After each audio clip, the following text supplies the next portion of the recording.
Here. No, I'm not a writer. Okay.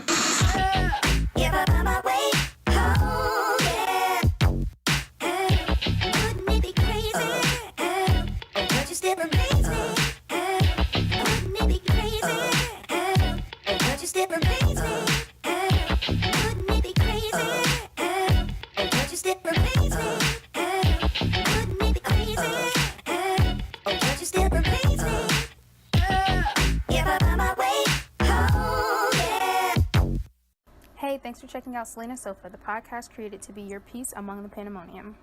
I apologize for not updating last week, but I'm updating this week actually before Thursday to make up for that. So instead of waiting until Thursday to post this week's listen, I will be posting it earlier. So don't look for another video on Thursday. This is going to be in place of that. First off, I want to apologize if you hear a type of noise in the background. That is my AC. This week is titled How to Trust the Other Side, and this is something that has been weighing on me probably for over a month or so, like the last month or so.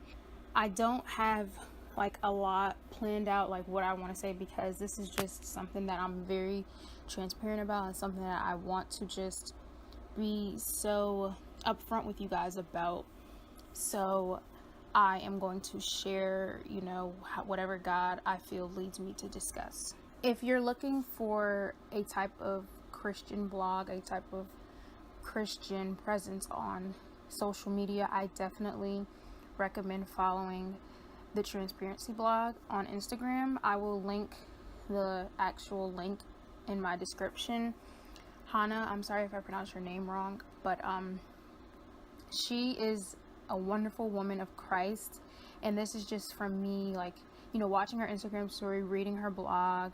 I mean, just trying to stay up to date on what she talks about. Like, she's literally transparent. Like, that's what she kind of builds herself on, and it's not even herself, it's what God has led her to discuss. And she says herself that through transparency, God's light shines through and he reveals what is dirty so that she can clean it up and reflect his light too. And that's kind of paraphrased directly from her website. I will also put the link to her website in my description, but that's just a little nugget of knowledge that I wanted to share with you all, because I definitely think that she is someone that you all should follow, someone that you all should at least give a chance to listen to, because she has some great gems that I feel everyone could take something away from.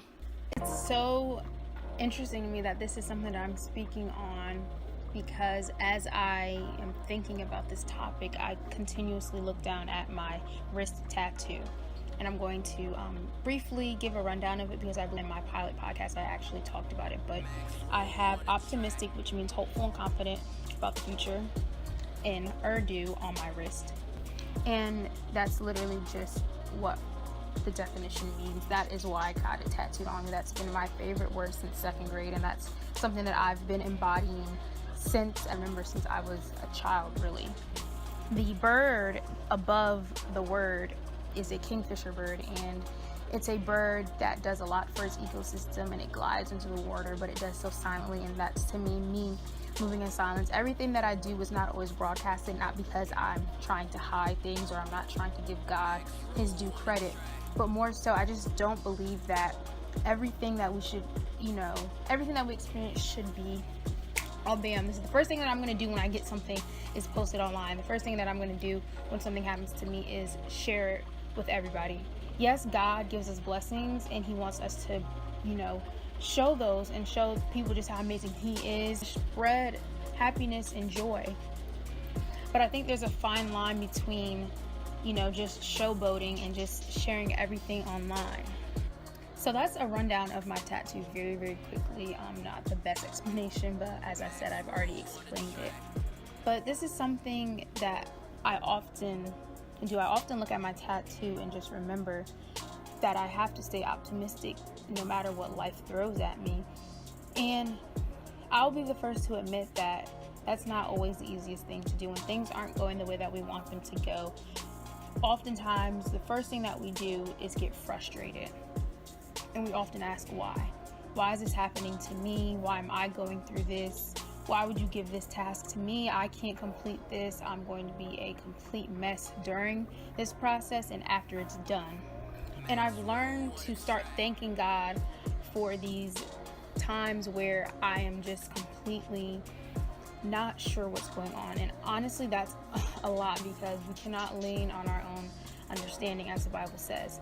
But I'm starting to thank him for bringing me through these seasons. But at the same time, it's really, really difficult to be optimistic sometimes when you don't know what's on the other side. And as I said, I am a very optimistic person. I believe that God is always working in my favor. He's always doing something for me. But we have to be transparent, and we have to say that it's hard sometimes. And for me, this is in a couple of different forms. So as you all know, I am studying abroad for the fall semester of my senior year, which is coming up in Ghana, Africa. And things just aren't going the way that I want them to. I'm just not being as in tune with his ear as I should be, just because I'm flesh and I think I have everything under control and I want to be on top of everything. But I have to sit back constantly, literally every day, and say, wait, Slaynuh, this is not your doing. God has graced you with this privilege, with this blessing to study abroad twice, to study abroad for months on end, to experience something that so many people wish that they could do, but they cannot, or they will not ever. So you need to step back for a second and realize that he's already promised something for you on the other side. You just need to relax. You need to trust completely in him and have so much faith in him. And something that's been on my mind the last couple of days is that, oh my gosh, God, I feel like I'm running into a wall. Every time I do one thing, something else just, hits me. And that happens to a lot of people in life. But I feel like these last few months, especially since I left school for the summer, that's been happening to me a lot. I'm like, what is going on? And I know that my breakthrough is right around the corner. And I know that what he has promised for me, he will reveal it to me. But I just get so antsy sometimes when I can't see what's on the other side. And in addition to that, I will be graduating spring 2019. So after I study abroad and I come back for January until May, I will be in my last semester at a university. I'll be graduating. And I love college, so it's going to be bittersweet. I'm, glad to be done with all of the papers and reading and things like that. But in a sense, that life is kind of a security net for me, because I don't know what I'm doing once I graduate. And as I've said before, I want to be an ESL teacher in Sweden for a couple of years and also somewhere in South America. But other than that, I don't really know if I want to be a permanent ESL teacher. And who says that God even wants me to do that at all? And I feel like I'm talking to him, but I feel like he doesn't hear me. And I have to ask myself, am I really aligned with him the way that I should be? Because if I am talking to him and if I am as in line as I think I am, which is something dangerous, I will be able to hear him. So that's something that frustrates me, because when I can't hear God, or I feel like what I'm saying isn't reaching him, I'm like, okay, what am I doing wrong? And then I get frustrated all over again. But a Bible verse that I've heard throughout my life, but it's really been ringing in my ear this last spring semester, is Hebrews 11:1. The NIV version says, "Now faith is confidence in what we hope for and assurance about what we do not see." This is so true, because I need to have that confidence in what I hope for. And that's literally part of the definition of my tattoo, which, keep in mind, I got when I was 15, a couple of days before my 16th birthday. So this is before I even really was in tune with this particular Bible verse. And it is also assurance about what we cannot see. So trusting in God completely means we don't see what's on the other side, but we know that it's amazing because he's made it strictly for us. He's made it uniquely for us. Everything that he has given us, he has given us with his hand.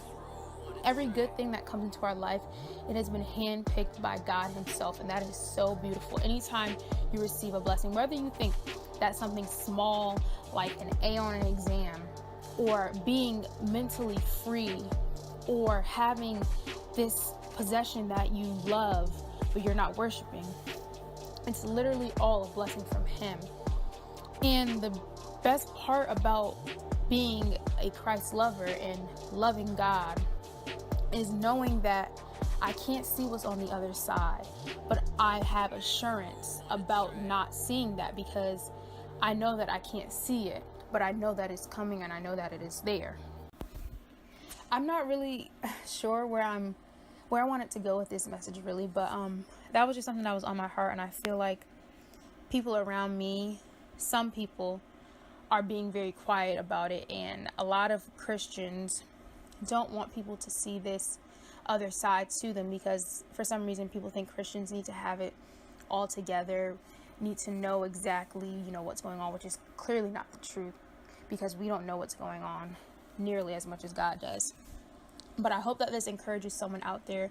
It's okay to just be frustrated sometimes, but know that you can't sit there and that your spirit can't dwell in that frustration, because even in the seasons of uncertainty and in seasons of not knowing what God is doing, know that He is still working for you. He's working overtime. The devil works hard, but God works harder, and knowing that by faith alone, that is how we please God. And that's something my spiritual brother David always says all the time, and I actually just talked with him the other day, and we just really need to know that. So hopefully you take something away from this. I love you, and comment below if you're in a similar season, or message me, whatever. Just reach out to me if you like, and once again, thank you for listening. That's all that I've got for you today. Go out and get in your go yard. Stay low, stay solid.